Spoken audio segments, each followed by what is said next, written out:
आज की audio book summary rich Dad Poor dad popular series का एक हिस्सा है और जाहिर सी बात है कि इस बुक के राइटर भी हैं रॉबर्ट कियोसाकी। और अगर आप अपनी जॉब क्विट करना चाहते हैं और एक बिजनेसमैन बनना चाहते हैं तो फिर आज की ऑडियो बुक समरी आपके लिए ही है।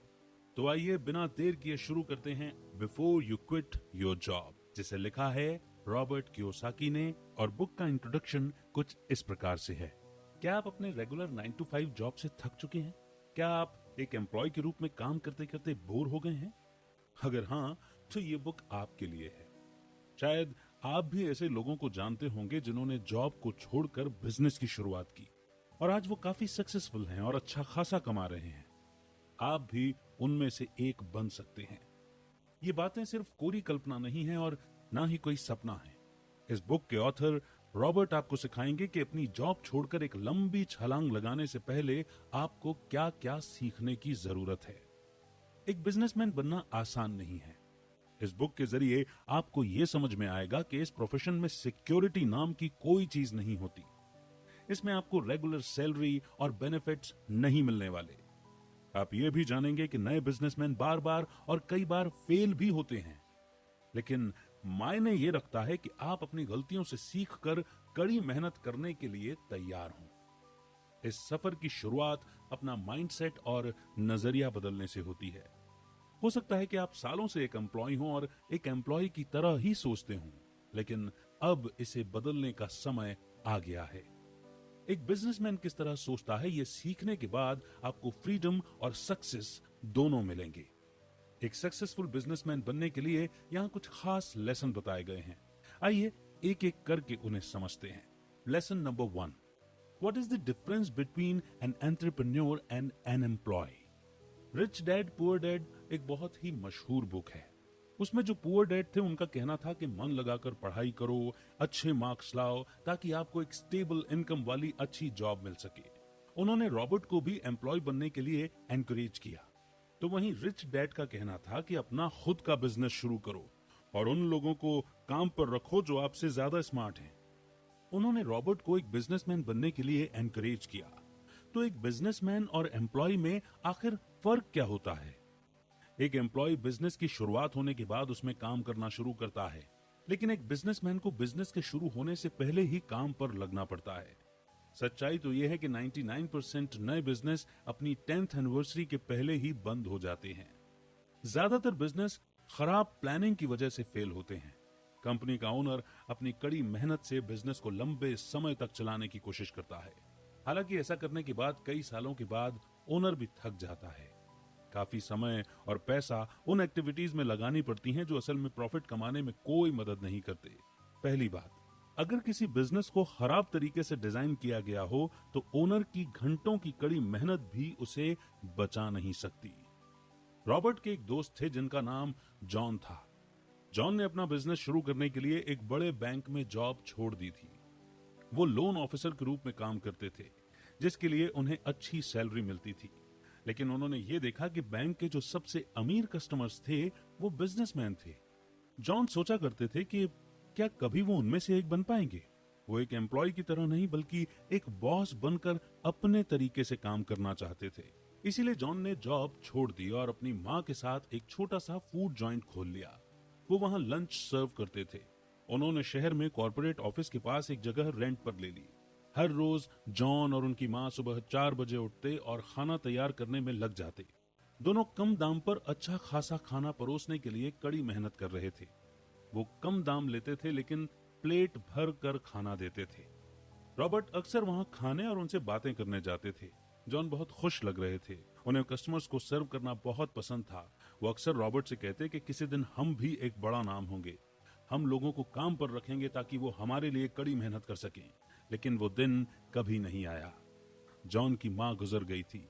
जॉन ने जॉइंट बंद करके एक रेस्टोरेंट में मैनेजर की पोस्ट के लिए अप्लाई किया।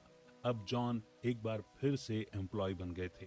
आखिरी बार जब रॉबर्ट उनसे मिले तो जॉन ने बताया कि उनकी सैलरी कम थी लेकिन उन्हें कम घंटे काम करना पड़ता था। अब आप कहेंगे कि कम से कम जॉन ने बिजनेस चलाने की कोशिश तो की और उसने बहुत कड़ी मेहनत भी की। अगर उनकी माँ जिंदा होती तो हो सकता था कि उनका बिजनेस बढ़ जाता और वो बहुत पैसे कमा लेते। रॉबर्ट को जॉन की माँ से बहुत लगाव था। वो इस बात से दुखी थे कि इतनी मेहनत करने के बावजूद उनका बिजनेस फेल हो गया था। लेकिन ये फेलियर भी बिजनेसमैन होने का एक हिस्सा है। जॉन के बिजनेस को डिजाइन करने के तरीके में कुछ गलती थी। एक सक्सेसफुल बिजनेस को इस तरह डिजाइन किया जाना चाहिए ताकि वो अपने ओनर के ना होने के बावजूद भी चलता रहे और ग्रो करता रहे। यही एक बिजनेसमैन का असली काम होता है।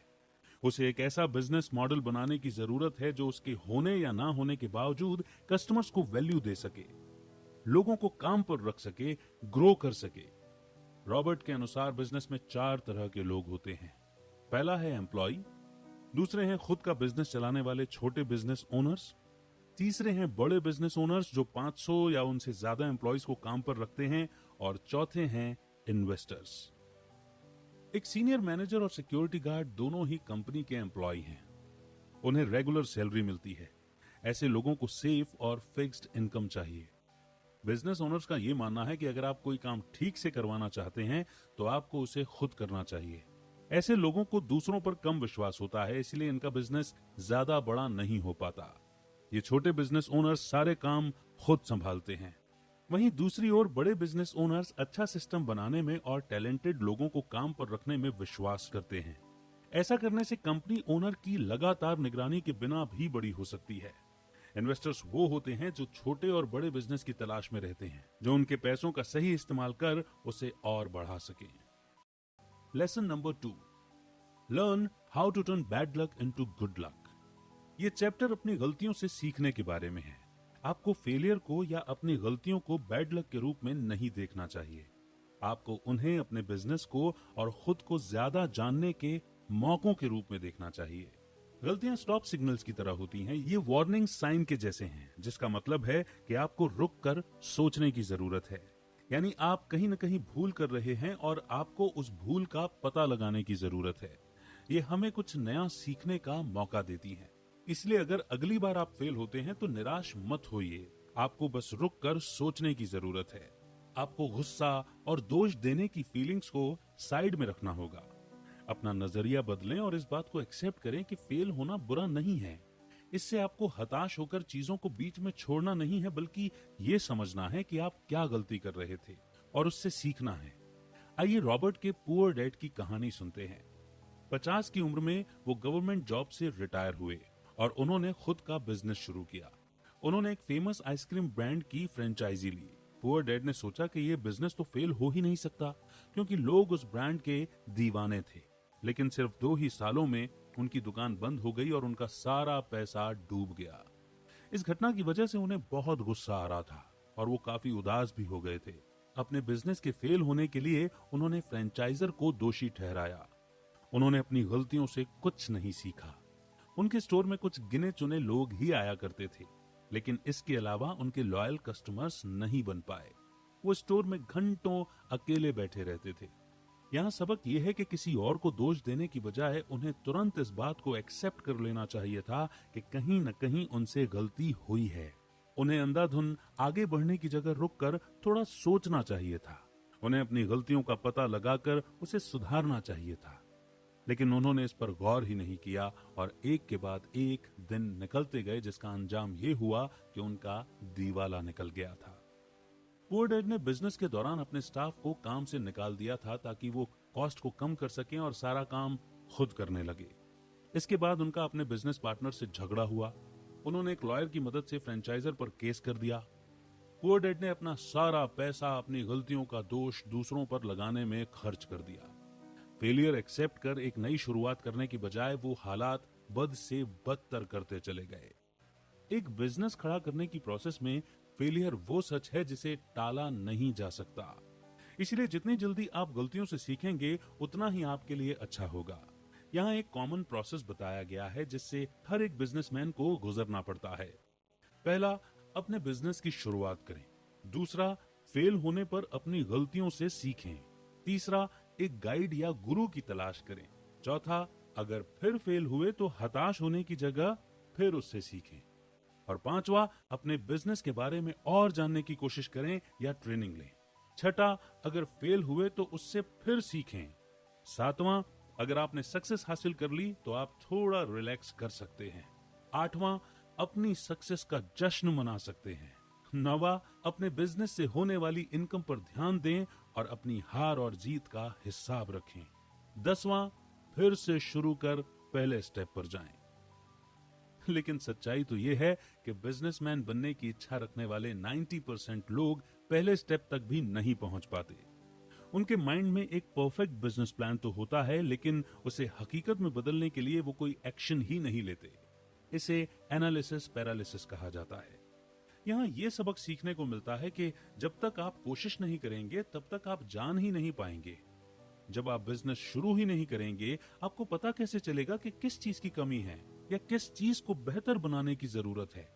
जब तक आपके पास सीखने के लिए कोई बिजनेस नहीं होगा, आप बिजनेसमैन नहीं बन सकते। फेल होना बुरा नहीं है, लेकिन अपनी गलती ना मानना या उससे कुछ ना सीखना बहुत बुरा है। हम इंसान हैं और कभी कभी गड़बड़ हो जाती है।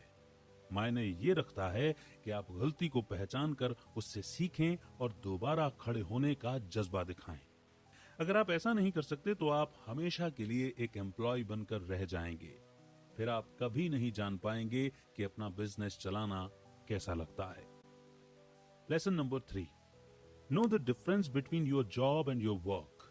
एक दिन रिच डैड ने रॉबर्ट से काम और जॉब के बीच के फर्क के बारे में पूछा।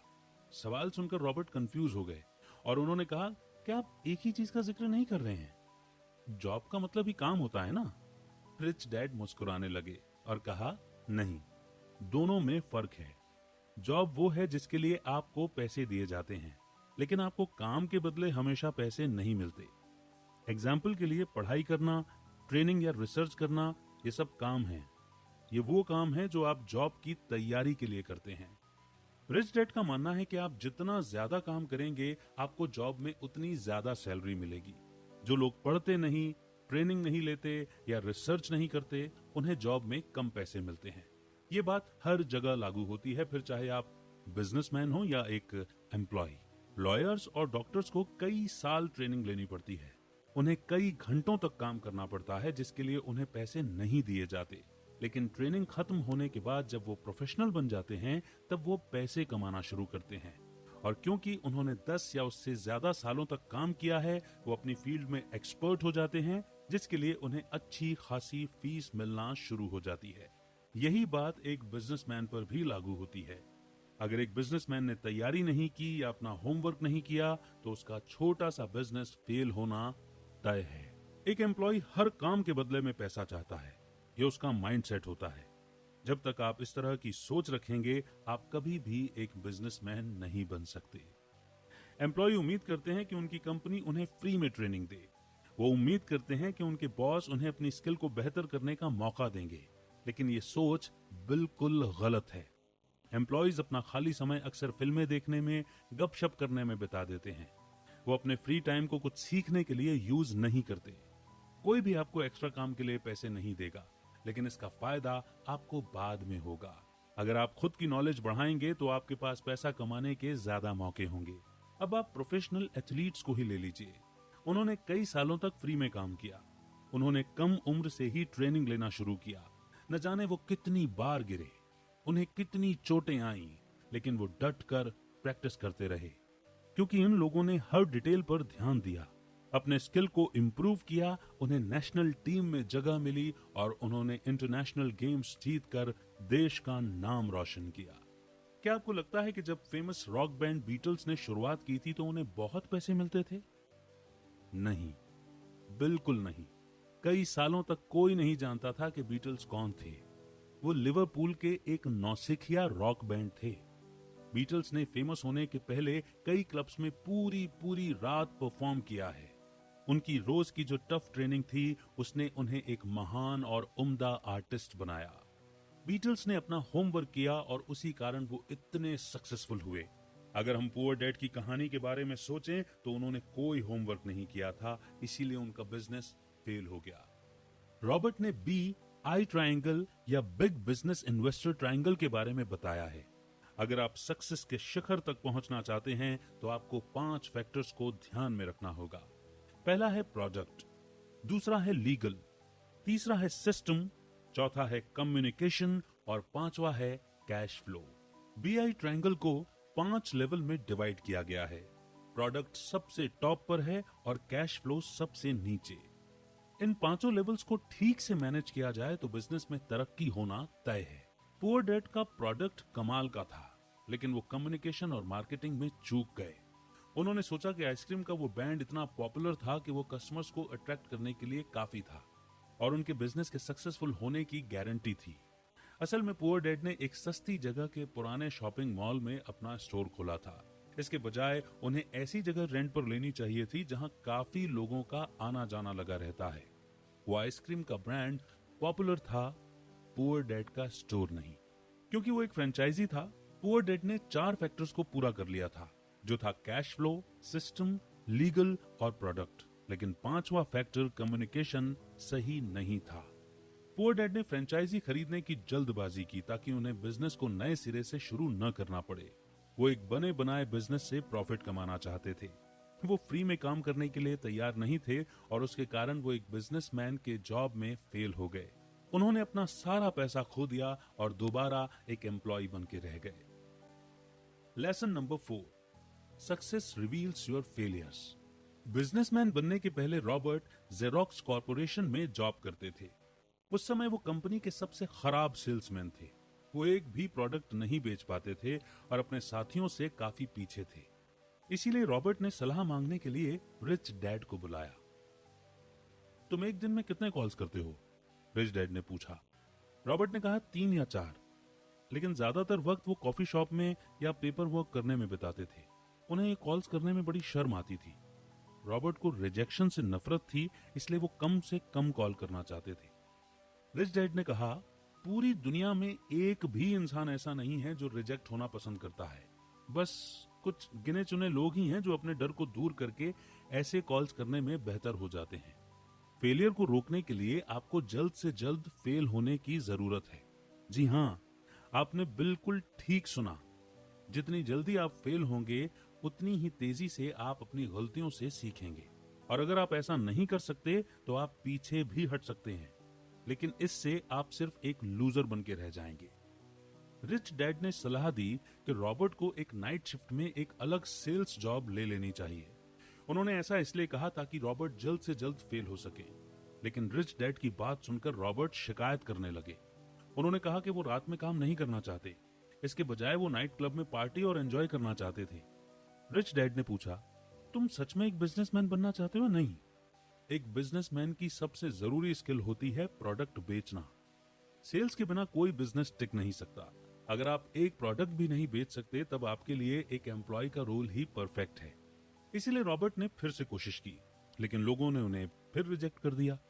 वो हमेशा कहते, सॉरी, इसमें हमें कोई इंटरेस्ट नहीं है, या अगर तुम यहाँ से नहीं गए तो मैं फौरन पुलिस को फोन कर दूंगा। तब जाकर उन्हें रिच डैड की बात समझ में आई कि जॉब में सैलरी मिलने से पहले आपको फ्री में काम करने की जरूरत होती है। इसीलिए रॉबर्ट ने चैरिटी के काम के लिए अपना नाम आगे किया। इस काम में उन्हें लोगों को कॉल करके पूछना था कि क्या वो कुछ पैसे दान करना चाहते थे। रॉबर्ट जेरोक्स में अपना जॉब खत्म कर शाम को 7 से 9 ये काम करने लगे और सच में बहुत तेजी से फेल हुए। अब दिन में 3 या 4 कॉल के बजाय रॉबर्ट 20 कॉल कर रहे थे। उन्हें बार बार रिजेक्ट किया गया और वो इस फेलियर को बेहतर ढंग से हैंडल करना सीख रहे थे। रॉबर्ट धीरे धीरे लोगों से हाँ कहलवाने के लिए सही शब्दों का इस्तेमाल करने लगे।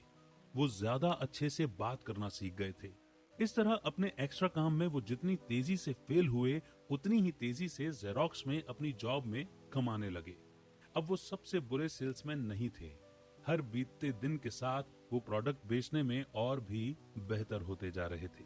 जेरोक्स में अपने चौथे साल में वो कंपनी के बेस्ट सेल्समैन बन गए। अब वो बड़ी आसानी से किसी को कुछ भी बेच सकते थे। तब उन्हें एहसास हुआ कि वो अब एक बिजनेसमैन बनने के लिए बिल्कुल तैयार हो गए थे। Lesson number 5, the process is more important than the goal. अब रॉबर्ट ने अपने पहले बिजनेस की शुरुआत की। उनका प्रोडक्ट था नायलॉन सर्फर वॉलेट। ये एक बहुत ही बेहतरीन प्रोडक्ट था। वो और उनके पार्टनर मार्केटिंग करने में उस्ताद थे। आश्चर्य की बात तो देखिए कि जो लड़का एक प्रोडक्ट नहीं बेच पाता था, वो खुद का बिजनेस शुरू कर करोड़पति बन गया था। वो यंग थे और अपनी सक्सेस देखकर उनका सिर 7वें आसमान पर पहुंच गया था। अपने पैसों से उन्होंने रेसिंग कार खरीदी, पूरी रात पार्टी करते रहे, लेकिन कुछ समय बाद उनका बिजनेस खराब होने लगा। अपने बिजनेस में उन्होंने प्रोडक्ट और कम्युनिकेशन फैक्टर को ठीक से अप्लाई किया था, लेकिन कैश फ्लो, सिस्टम और लीगल में मात खा गए। जब बिजनेस बढ़ने लगा तो रॉबर्ट और उनके पार्टनर इन 3 फैक्टर को संभाल नहीं पाए। इस वजह से उन्हें काफी नुकसान उठाना पड़ा। अब रॉबर्ट ने महसूस किया कि बिजनेस को खराब तरीके से डिजाइन किया गया था, लेकिन कम से कम उन्होंने 6 महीने के लिए करोड़पति होने का एक्सपीरियंस तो किया। यही तो रिच डैड कह रहे थे। ज्यादातर लोगों को जिंदगी में ऐसा मौका नहीं मिलता। ज्यादातर लोग एक जॉब और रेगुलर सैलरी से ही संतुष्ट हो जाते हैं। ऐसे लोगों का समय घर पर या ऑफिस में ही बीत जाता है। रिच डैड ने सिर्फ पैसे या बड़े बंगले और महंगी गाड़ियों के लिए बिजनेस करने का फैसला नहीं किया था। उन्होंने इसे एडवेंचर के लिए किया था। भले ही वो कई बार फेल हुए, लेकिन रिच डैड को कभी भी उन एक्सपीरियंस के लिए पछतावा नहीं हुआ। जिस समय उन्होंने सक्सेस का स्वाद चखा, वो उनकी लाइफ का सबसे बेस्ट टाइम था। उन्होंने रॉबर्ट से कहा कि गोल से ज्यादा वहां तक पहुंचने का प्रोसेस इंपॉर्टेंट होता है। फेलियर आपको याद दिलाते हैं कि आपसे कहीं न कहीं कोई चूक हो रही है। आपको हमेशा सीखते रहने की जरूरत है ताकि आप सक्सेस की ओर बढ़ सकें। रिच डैड ने समझाया कि रॉबर्ट ने लाखों तो कमा ही लिए थे, जिसका मतलब था कि वो सही रास्ते पर थे। उन्हें बस इम्प्रूव करते रहने की जरूरत थी ताकि बिजनेस बढ़ता रहे। कई सालों बाद जब रॉबर्ट पीछे मुड़कर अपने करियर को देखते हैं तो सोचते हैं कि कैसे वो सैलरी कमाने वाले से मल्टी मिलियनियर बन गए थे। उन्होंने महसूस किया कि पिछले 30 सालों में उन्हें बिजनेस के 3 प्रोसेस से होकर गुजरना पड़ा। पहला था लर्निंग प्रोसेस, दूसरा था अर्निंग प्रोसेस और तीसरा था गिविंग बैक, यानी कि वापस देने का प्रोसेस। 1974 से 1984 तक रॉबर्ट ने एक बिजनेसमैन बनने का तरीका सीखा। तब उनका बिजनेस फेमस रॉक बैंड के लिए नायलॉन सर्फर वॉलेट और दूसरे प्रोडक्ट बनाता था। इन 10 सालों में उन्होंने BI ट्रायंगल को अच्छे से मैनेज करना सीख लिया था। जैसा कि हमने पहले सीखा था, ये बिजनेस के 5 लेवल्स के बारे में है, जो है प्रोडक्ट, सिस्टम, लीगल, कम्युनिकेशन और कैश फ्लो। 1984 से 1994 तक रॉबर्ट ने बहुत पैसा कमाना शुरू किया। उन्होंने अपनी गलतियों से सीखा और आखिरकार सक्सेस हासिल की।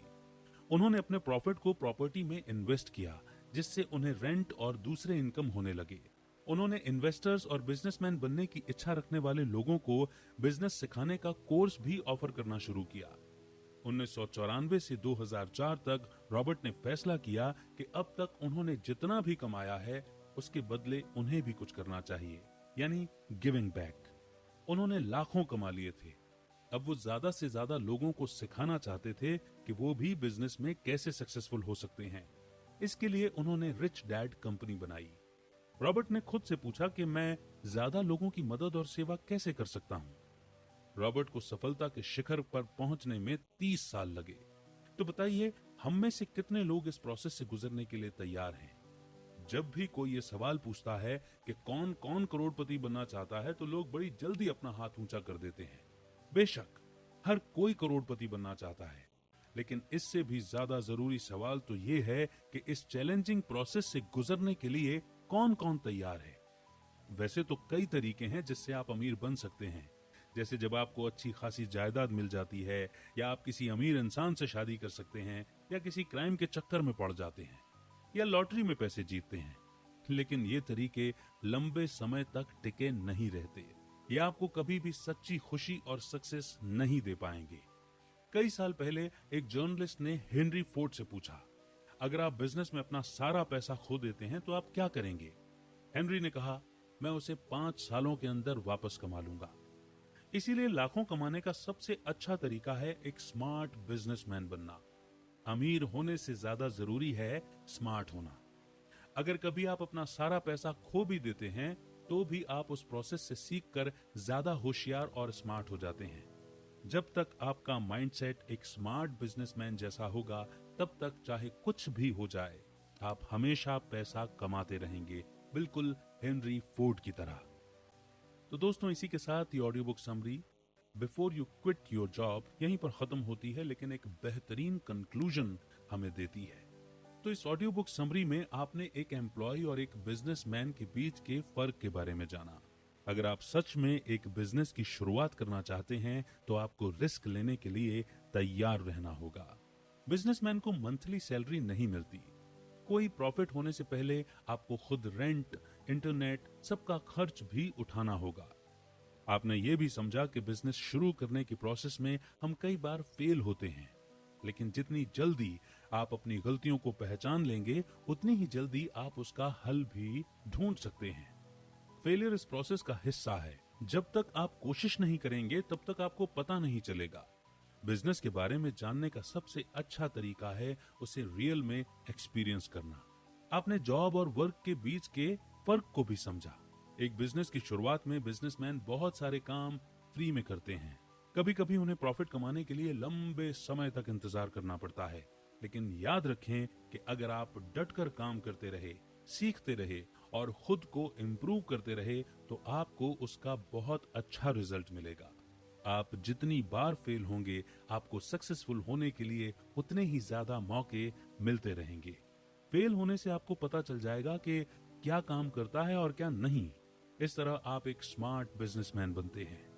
आपने ये भी जाना कि गोल से ज्यादा इंपॉर्टेंट उस तक पहुंचने का पूरा प्रोसेस होता है। आजकल लोगों को हर चीज इंस्टेंट चाहिए, जैसे इंस्टेंट नूडल और इंस्टेंट प्यार, इंस्टेंट बहुत सारा पैसा। लेकिन रियल लाइफ में इंस्टेंट कुछ नहीं मिल सकता, खासकर सक्सेस तो बिल्कुल भी नहीं। जो सक्सेस इंस्टेंट मिलती है वो उतनी ही जल्द खत्म भी हो जाती है। लंबी सक्सेस पाने के लिए चैलेंजेस का सामना करना पड़ता है और खूब सारा पैसा कमाना पड़ता है। एक बिजनेसमैन की जर्नी बहुत एडवेंचरस होती है। बिजनेस करना कोई आसान काम नहीं है, लेकिन अगर आपने अपना होमवर्क कर सब कुछ स्मार्टली हैंडल कर लिया तो आपको कमाल के रिजल्ट्स मिलते हैं। बिजनेसमैन का मतलब एक सेलिब्रिटी होना, एक बंगला या लग्जरी कार खरीदना नहीं होता। बिजनेसमैन होने का मतलब है एक पर्पस होना और चीजों को अपनी तरीके से करने की फ्रीडम होना। अगर आपके पास एक खास पर्पस है जो आपकी इच्छाओं से भी बड़ा है तो आप एक्स्ट्राऑर्डिनरी सक्सेस हासिल करेंगे। तो दोस्तों, उम्मीद करते हैं कि आज की ऑडियो बुक समरी आपको बेहद पसंद आई होगी। कमेंट सेक्शन में अपना फीडबैक देकर के आप अपनी राय जाहिर करें और हमारी हौसला अफजाई भी करें।